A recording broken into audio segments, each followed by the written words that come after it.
Have you ever just looked around the world and wondered, why is it so unequal? I mean, why did wealth and power end up distributed the way they are today, and not some other way?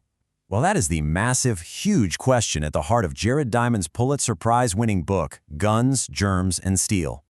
You know, this whole massive investigation, it all kicked off with one simple but absolutely brilliant question. Back in 1972, a New Guinean politician named Yali asked the author Jared Diamond this exact thing. Now, when he says cargo, he means all the material stuff, the technology that Westerners brought with them. Yali knew his people were smart and capable, so why was there this gigantic gap in power and technology? This one question is really the engine for our entire explainer. So, okay, let's start with the most immediate, the most obvious answers. When Europeans showed up in the Americas, for instance, how did a handful of conquistadors manage to topple entire empires? I mean, just look at this list. The advantages are crystal clear. Eurasians had steel swords, they had armor, guns, and of course, the sheer shock and awe power of horses in warfare. They had ships that could cross oceans, organize governments to pay for it all, and writing to share maps and strategies. And maybe the most devastating weapon of all, they brought invisible allies, germs, like smallpox, that ended up wiping out up to 95% of some Native American populations. These, right here, are the guns, germs, and steel from the title. But see, that only answers how the conquest happened. It doesn't really get to the heart of Yali's question, which is why? Why weren't the Incas the ones sailing to Europe with deadlier germs and better steel? This is where we have to start digging a whole lot deeper. This slide right here, this is the key to the whole argument, the difference between proximate and ultimate causes. The guns, the germs, the steel, those are the proximate causes. They're the tip of the iceberg, the how. But Diamond's real search is for the ultimate causes, the huge, hidden mass below the surface, the deep-rooted environmental conditions that set history on its completely divergent path. And that search for the ultimate cause leads us to the single most important factor, the very first domino to fall in this long chain of history, the switch to farming.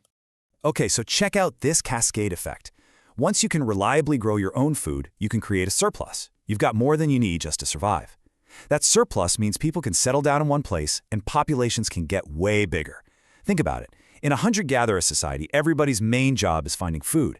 But with a surplus, some people are freed up to specialize. They can become soldiers or blacksmiths or inventors or even kings. And that right there is the direct path to developing complex societies, steel, governments, and guns. But farming delivered more than just food and specialists. It also came with an unintentional and, as it turns out, an absolutely lethal biological weapon. This is so crucial to understand. Most of humanity's worst diseases, we're talking smallpox, measles, the flu, they didn't start with us. They started in our domesticated animals. And by living so close to pigs and cows and sheep, those germs eventually jumped to humans.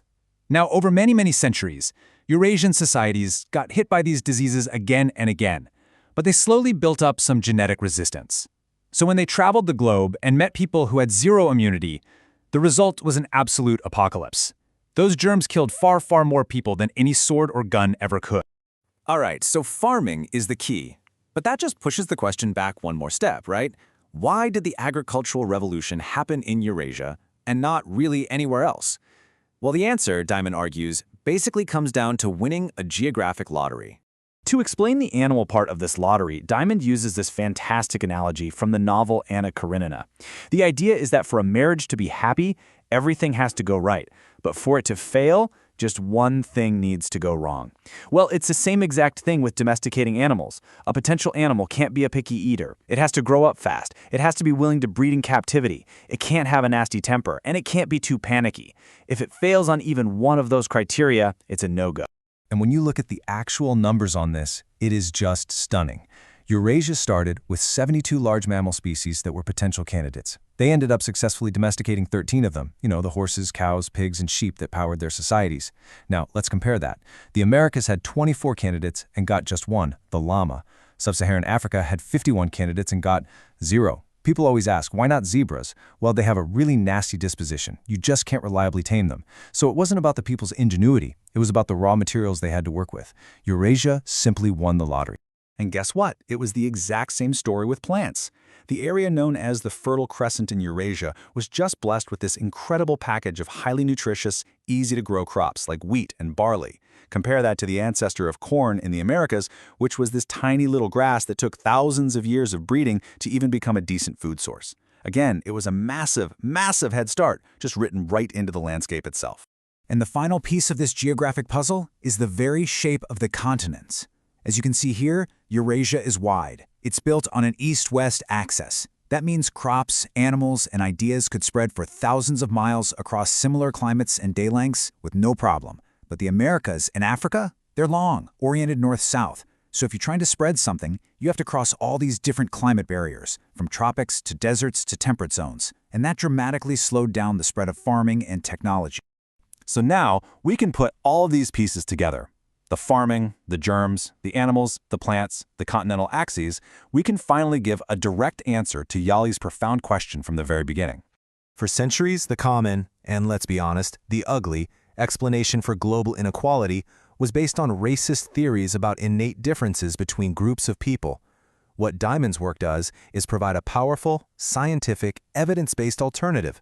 The huge gaps we see today aren't because of differences in people, but because of the profound differences in the environmental, raw materials, and geographical realities that people had to work with. It was all about opportunity, not capability. And right here, this is the entire argument of guns, germs, and steel, all summed up in one powerful sentence. History followed different courses for different peoples because of differences among their environments, not because of biological differences among the peoples themselves. It really all comes down to the cards each continent was dealt at the end of the last ice age. So this explanation of our deep past, it leaves us with a really critical question for today. If the broad patterns of history were set in motion by these accidents of geography and biology, what are the new environmental forces, things like climate change, globalization, artificial intelligence, that are drawing the map of tomorrow's world? That's definitely something worth thinking about.